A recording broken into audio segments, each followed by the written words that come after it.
So the Marvel Rivals Season 3 balance changes just dropped, and like always, we're going to be looking at the changes, telling you everything you need to know about the changes, and much more. Quick little reminder, at 20,000 subscribers, we're going to be doing a giveaway, so remember to subscribe. But anyways, onto the changes. So kicking things off, we have none other than our Vanguard section. Now, just like always, I'll be posting the link to the full patch notes in the pinned comment and in the description, so if you want to check it out for yourself, go ahead. So let's go ahead and check out these changes. The first change is with Doctor Strange. What they're doing is increasing the daggers of the knight projectile charges from 8 to 10, so now he has 10 ammo, and they reduced the cloak of levitation cooldown from 15 to 12 seconds. I think these are some pretty big changes in my opinion. Even though they don't look the biggest, they are some pretty insane changes. You're going to be able to fly a lot more, get out of more sticky situations as Doctor Strange, and you're going to have more time to do more damage with the more ammo count. So I think overall this is a very solid change. I think Doctor Strange definitely needs some more love.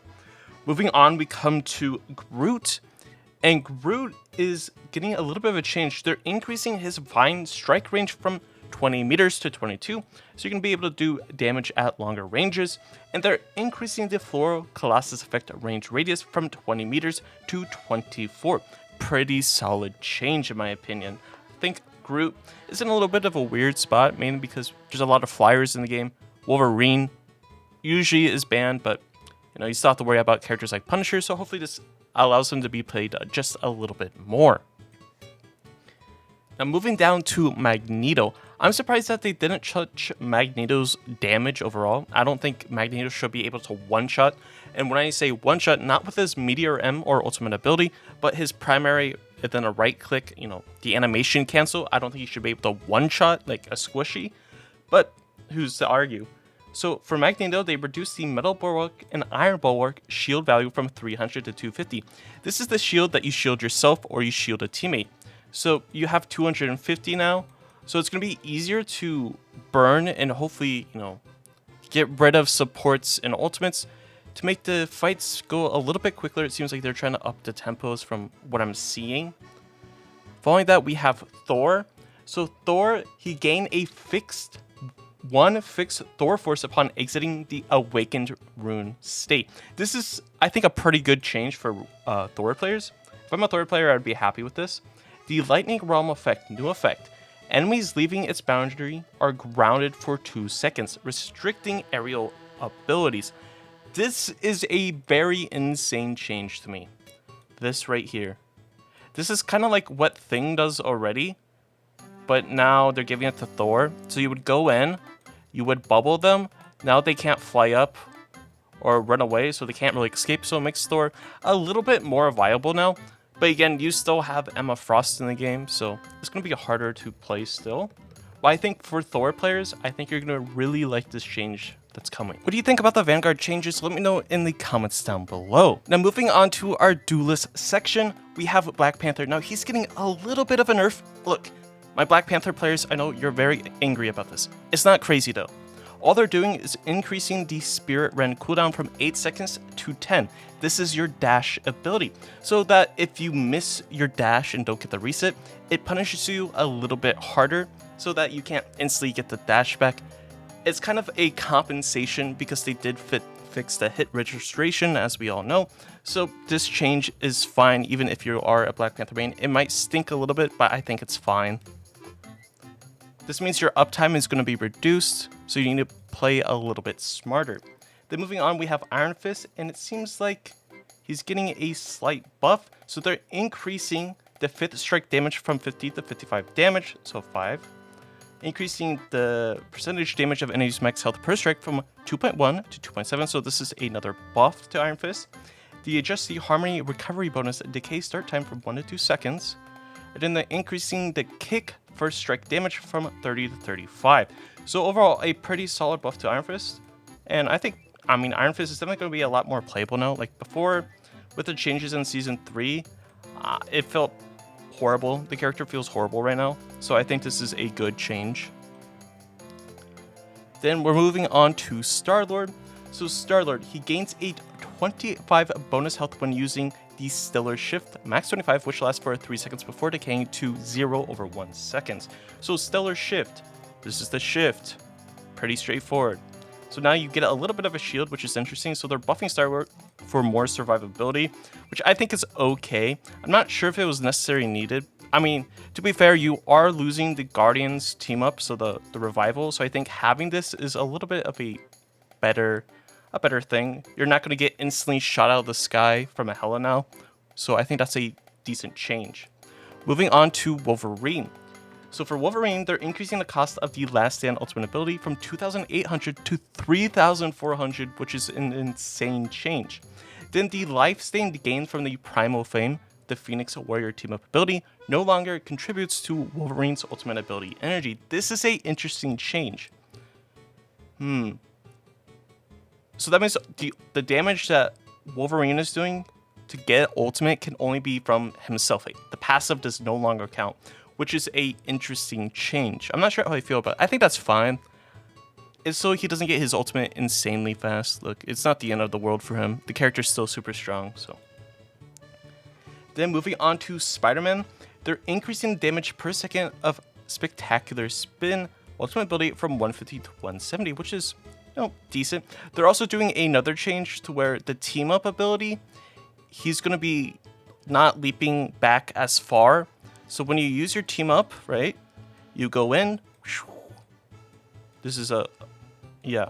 So and then you would do a backflip, right? A backflip. Now, instead of like, for example, like 10 meters, you would backflip or something. It might be 7 meters now, which is, you know, a good change so you can do combos better. I think the changes made to Spider-Man are fine.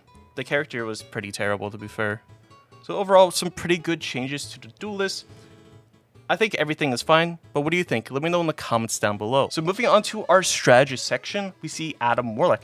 Again, Guardian Revival, or, you know, the Karmic Revival is changed now. So Adam gets a slight cosmic buff to his ultimate frequency and strength. So they're reducing the cost of Karmic Revival ultimate ability from 5,000 to 4,700. Now, when it comes to revives in a game or a hero shooter, things can get pretty scary. Because we've seen Mercy, like Season 1 Overwatch 1 Mercy, how strong that was, and I just don't want that again to come to Marvel Rivals. But that's besides the point. A decent change, I think it's okay. Karmic Revival, new effect, revived allies gain bonus health equal to 70% of maximum health, which lasts for 5 seconds before decaying to 0 over 2 seconds. So this means if you get revived in the ultimate, you're not instantly eliminated from the game, which is a good change. I mean, getting a respawn, I mean, the whole idea of the ultimate is to bring everyone back, heal them up, and then fight. This gives you a little bit more leeway when it comes to instantly healing up your teammates. So you have that split second so everyone can get alive, then you can use your finger snap or whatever. So the Cosmic Cluster new effect, each hit now reduces Avatar lifestream charge time by 0.3 seconds. So they changed this before in one of Season 2, Season 2.5, something like that, where they did this change already. I think it was like a second or something. Now they're changing it again so he heals more frequently. They're trying to make Adam Warlock a little bit more suitable, a little bit more useful than just having the team up with the res comp. So I think changing Adam Warlock, making him a little bit stronger, I think it's good. It's healthy for the strategist line. It gives you more options to play than just, you know, the Loki, Luna, Cloak and Dagger, the big three. This gives you a little bit more variety and stuff. So I think overall, solid change. Moving on to Cloak and Dagger. Now, Cloak and Dagger, they're increasing the energy cost of Eternal Bond Ultimate from 4,000 to 4,300. If you didn't know already know, Cloak and Dagger gets their ult extremely fast. You should have this ult every single team fight, essentially. If the team fight lasts for a minute or a little bit, you should have it right away. It's one of the fastest charging ultimates, and you just get it extremely fast. So I think this little bit of change is good for the game. But I will say, yeah, I think it's fine. I don't think it's crazy. It's not the end of the world. It's just 300 score or 300 energy cost. Super easy to get. Moving on to Mantis. So a new team up anchor effect for Mantis, but her base healing gets a gentle nerf to balance the cosmic scales. So they increase the healing by 10% with the new team up anchor effect. Now, because it's a team up anchor, she's going to permanently have this for the season. So that means her healing is always going to be 10% more, which is pretty solid. It's going to make Mantis a lot more viable now. However, they reduced the healing flowers healing over time effect from a 12.5 a second to 10, because if it was the 10% with the 12.5 a second, it might be crazy. Then they reduced the life energy blast projectile charges from 20 to 15. That's an okay change. I mean, I don't think you really need to change your primary attack, but sure. So the increased soul resurgence ultimate ability excess healing to bonus health conversion rate from 0.7 to 1. So overall, decent changes to Mantis. They're trying to make Mantis more viable outside of the res comp, which I definitely like. I think Mantis is such a unique healer. I think it's really cool that it benefits players that have decent aim to continuously get those headshots to refill your leaves or your healing orbs, whatever you want to call it. I think it's a solid change. I don't think there's anything wrong with this change. And I think the compensation is there, so it makes sense to 10%, and then you lower the healing over time. Otherwise, it might be a little bit crazy. But those were the Strategist changes. What do you think? Do the changes meet your standards? Let me know in the comments down below. Now let's move on to the team up abilities coming for season 3.5. Again, 3.5 is Duality Dance, and this is with Adam Warlock and Luna Snow. Luna Snow unlocks the new Light and Shadow Karma ability from her team up with Adam Warlock. And you saw in the dev vlog for 3.5 that it seems like Luna Snow kind of gets a Soul Link ability now. It was like, and then it attaches to a teammate.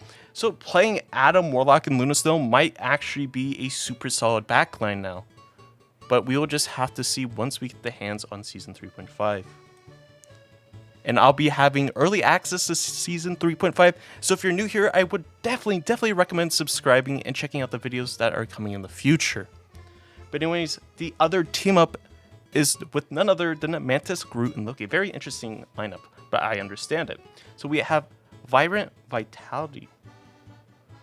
As the team up anchor, Mantis gains that 10% increase in healing effects, again, that we mentioned before.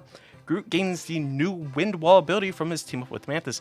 So Groot is getting another wall. This wall is going to provide healing to allies. I think it's like, it showed like 10 healing every second or every other second, something like that, but it looks pretty cool.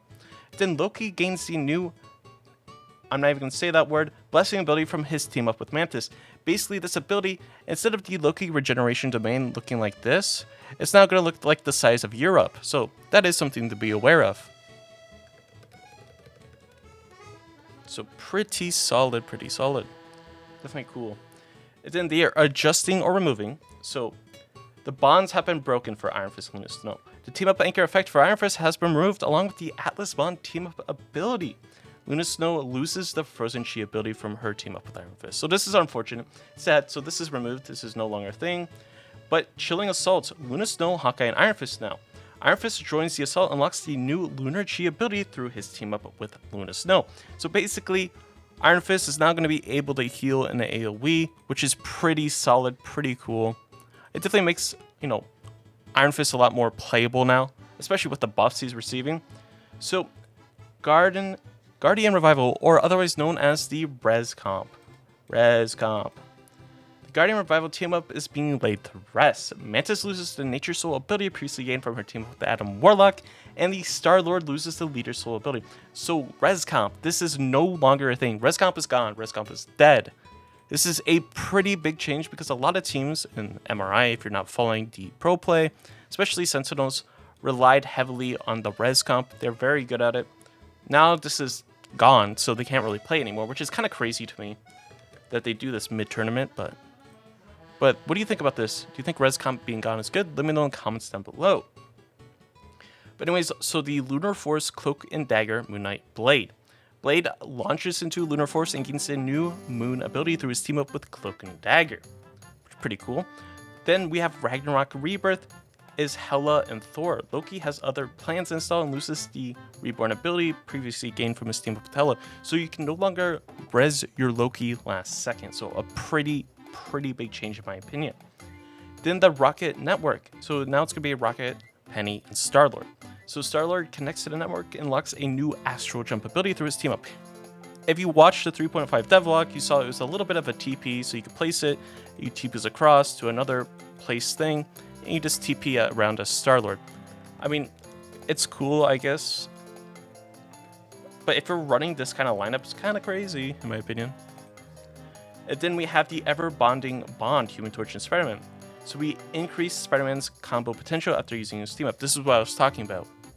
So now they reduce the backflip distance after activation from 12 meters to 7. So 12 meters to 7. Like I was saying, this means you can perform combos a lot more better now, I would say. A lot easier. But what do you think? Let me know in the comments down below what you think of all of these changes. And again, make sure to subscribe so you can see all the content coming for Season 3.5 on this channel. But anyways, I hope you have a great day, and I'll catch you in the next one.